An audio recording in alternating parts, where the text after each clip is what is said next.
الكريم أعوذ بالله من الشيطان الرجيم بسم الله الرحمن الرحيم لله ملك السماوات والأرض يخلق ما يشاء يهب لمن يشاء إناثا ويهب لمن يشاء الذكور۔ زمانہ جاہلیت میں عورت ذلت کی دلدل کے اندر گری ہوئی تھی۔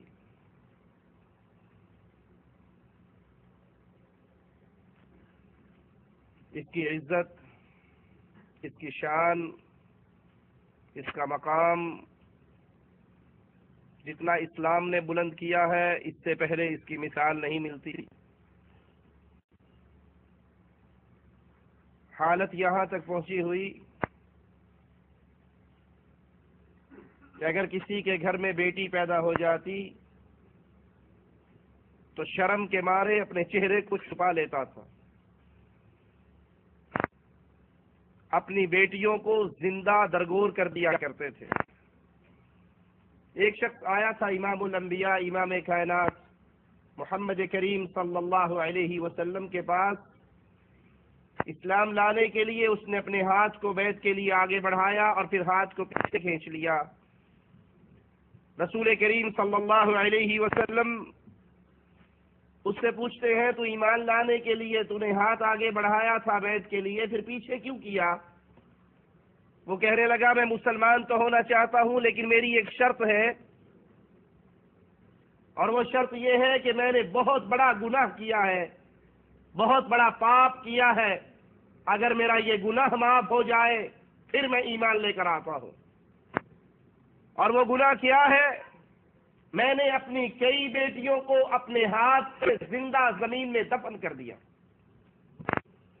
آخری بیٹی کا قصہ سناتا ہے، میں سفر پر تھا، میرے گھر بیٹی پیدا ہوئی، میری بیوی نے سوچا جیسے اس نے پہلی بچیوں کو مارا ہے اس کو بھی مار دے گا، اس نے اس بچی کو پڑوس میں کسی کے گھر بھجوا دیا۔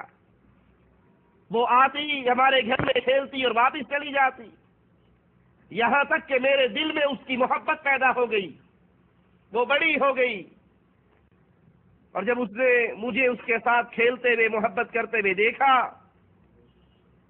اس نے سوچا کہ اب کچھ نہیں کرے گا۔ اس نے بتا دیا جس کے ساتھ وہ کھیلتا ہے اپنی بیٹی ہے، یہ تیرا اپنا لگتے جگر ہے۔ کہا اسی دن سے میں نے یہ تہیہ کر لیا جیسے پہلیوں کو مارا ہے اس کو بھی۔ ان کے ساتھ کھیلنے کرتے ہوئے زمین میں جگہ چھوڑتا ہوں، ان کو اتارتا ہوں، پھر مارے نکالتا ہوں، پھر اتارتا ہوں۔ باب اس سے مذاق، اور میں اپنی بیٹی کا سائز پورا کر رہا تھا۔ اور آخری بار جب وہ اتنا تیار ہو گیا، میں نے اس سے مٹی ڈالنی شروع کی، اور جب بیٹی کو احساس ہوا کہ میرا جسم تو جکڑا گیا، یہ کسی اور ارادے سے ہے، وہ رونے لگ گئی، وہ معافی مانگنے لگ گئی، وہ بابا بابا کی صدائیں لگانے لگ گئی، وہ کہنے لگ گئی، بابا میں تجھ سے کسی چیز کا سوال نہیں کروں گی، صرف زندگی کی بھیک مانگتی ہوں، وگرنہ قیامت کے دن میرا ہاتھ ہوگا اور تیرا گریبان ہوگا۔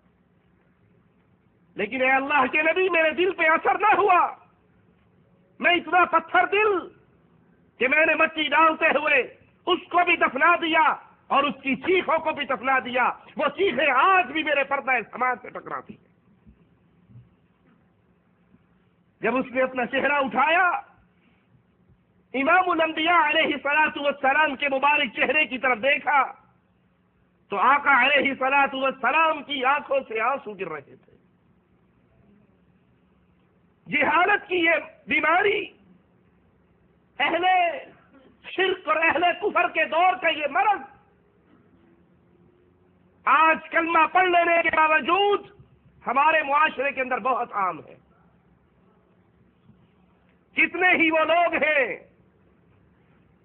جو اپنے بیوی کا الٹرا ساؤنڈ کرواتے ہیں، پتہ لگتا ہے اگر پیٹ میں بیٹی ہے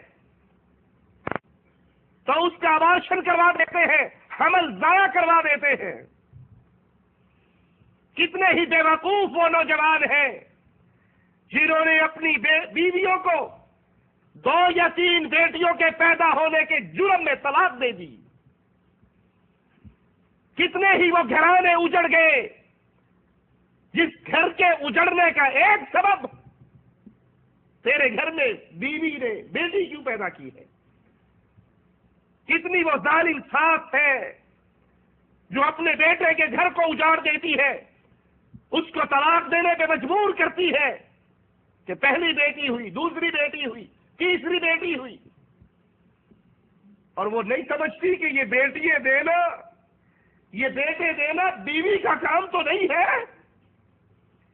یہ عورت کے اختیار میں تو نہیں کہ وہ اپنے پیٹ سے بیٹی نکالے یا بیٹا. للہ ملک السماوات والارض, زمینوں آسمانوں کا, آسمانوں اور زمین کا بادشاہ اللہ ہے.